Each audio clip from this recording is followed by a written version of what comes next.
এই তো উঠে পড়বে বন্ধ। আর আমার প্রচন্ড লেভেলের মাথা ব্যথা হচ্ছে, বাট মাদের কখনো ছুটি হয় না।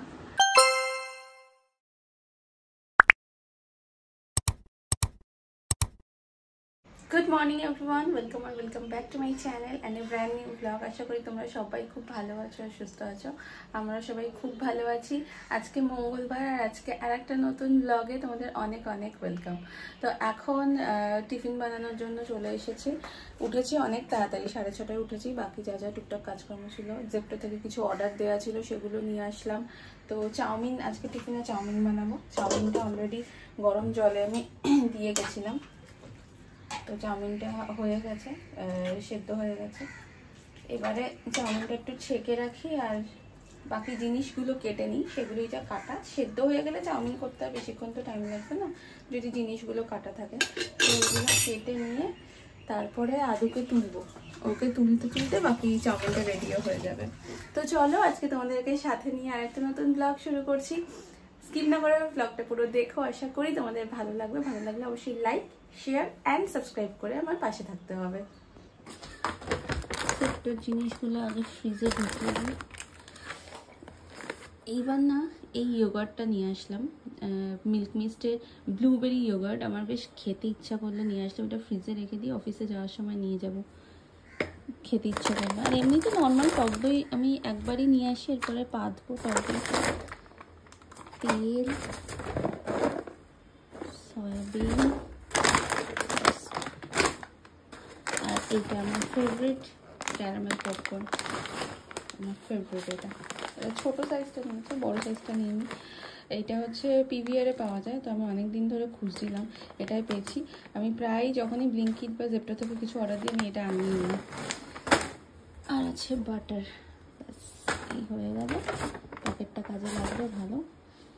চলো এবার যেইগুলো ফ্রিজে ঢোকানো ঢুকি না, ঝটপটগুলো এগুলো কেটে নিই। কাটতে একটু যা টাইম লাগবে। আমার টিফিনের চাউমিন রেডি। একদমই হালকা করে করি কারণ আদুও খায় এটা, আদুও নেবে টিফিনে। হ্যাঁ, আমার অবস্থাটা ঠিক এরকম। আমি এত ঘামি মানে বলার মতো না। জাস্ট পুরো ঘেমে একদম সারাক্ষণ সেই আমি মানে এমনি অফিস যাচ্ছি ঘামছি, সব রান্না করছি ঘামছি, আর মানে টেরিফিক লেভেলের ঘাম হয় আমার। এবারে এটাকে তুলবো। বাবা 8:17 বাজে। বাবু মামা ওটা পড়ো মা। এই তো সোনাটা উঠে পড়বে এক্ষুনি। জানো আদু কত ভালো, উঠে দাঁত মেজে আবার শুয়ে পড়বে।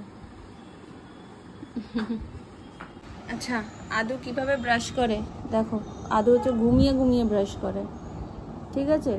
ওকে ঘুমিয়ে আমাকে ব্রাশ করাতে হবে। আচ্ছা, open your mouth. Open your mouth করে দিয়েছো, কিন্তু পুরো ঘুমিয়েই আছে, চোখ বন্ধ। দেখি হ্যাঁ, কোথায় চিপসের কীটাণুটা? এদিকে আছে। তারপর এদিকে কিসের আছে? মাজা কীটাণু। আচ্ছা চলো। বাবা ঘুমিয়ে আছে গো ছেলেটা। চলো, ও ঘুমিয়ে একা ব্রাশ। চলো থুতুটা ফেলবো, চলো থুতুটা ফেলে দিয়ে আসুক।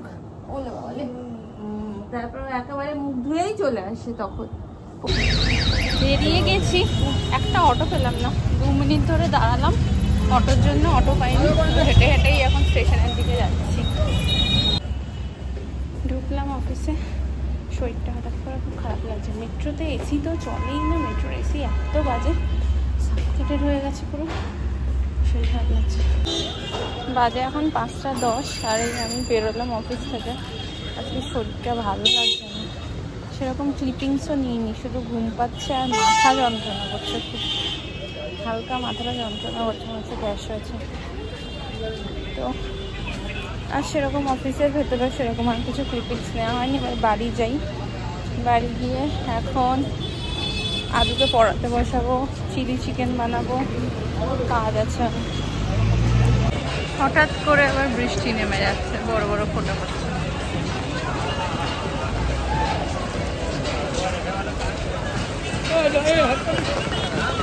আর একটু পরে আসতে ভালো হতো, মেট্রো স্টেশনে ঢুকে যেতাম। আমি মাত্র বাড়ি আসলাম আর আমার প্রচন্ড লেভেলের মাথা ব্যথা করছে। গ্যাস হয়ে গেছে বলে আমার ব্যথা কমে যা। আদুকে যেমন চুমু দিলে ব্যথা কমে যায়, আদুর কমে যাবে। আমার মনে হচ্ছে গ্যাস হয়ে গেছে। তো একটা ইনো খেলাম এসে। কালকে আসলে সোমবার ছিল, তো গোবিন্দভোগ চালে ভাত খেয়েছি আর রাত্রিবেলা পরোটা খেয়েছি। আমার ময়দা পরোটা বিশেষ করে আমার একদম সহ্য হয় না। আজকে সকাল থেকে ঠিকই ছিলাম, বাট ওই মেট্রোতে গিয়ে মেট্রোর মধ্যে একটু শরীরটা খারাপ হয়ে গেছিলো। এখনও প্রচণ্ড মাথায় যন্ত্রণা করছে, একটু মাথা যন্ত্রণা ওষুধ খাই। হ্যাঁ মা, টিপে দেয় না মাথাটা। কমে যাবে, কমে যাবে।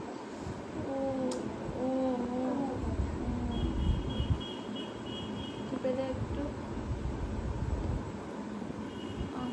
হ্যাঁ, জোরে জোরে জোরে।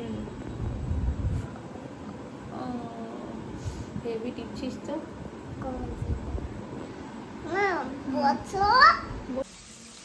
এখন চিলি চিকেন বানাচ্ছি। চিকেনগুলো প্রায় ভাজা হয়ে গেছে, একটু কম তেলেই চিলি চিকেনটা আমাদের হবে।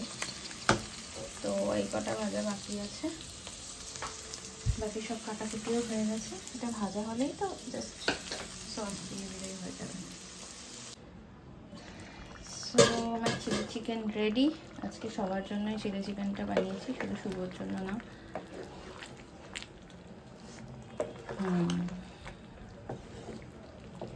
এবারে আমরা ওপরে শুধু একটু হার্ব রাইস বানাবো আর মা বাবার জন্য রুটি হবে। তো গিয়ে করি। মাথা ব্যথাটা এখন অনেকটাই কম আছে।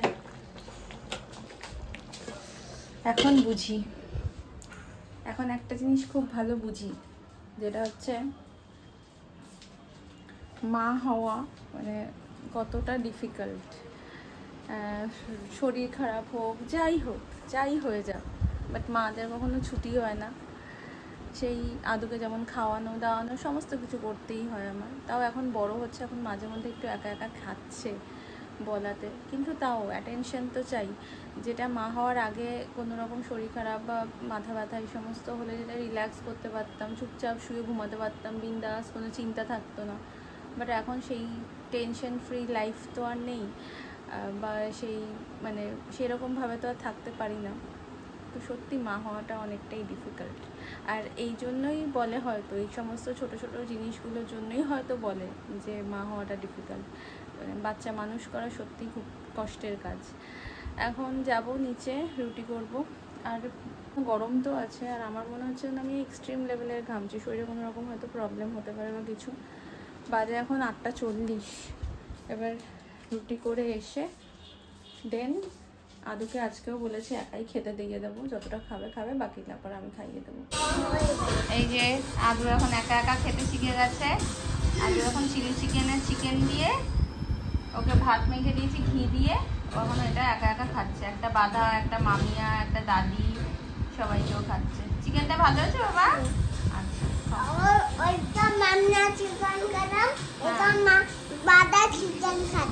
আচ্ছা ঠিক আছে। আর আমিও এখানে আমার খাবার নিয়ে বসে পড়েছি, একটু হার্ব রাইস আর তার সাথে হচ্ছে এই যে চিলি চিকেন, এটা খেয়ে নেবো।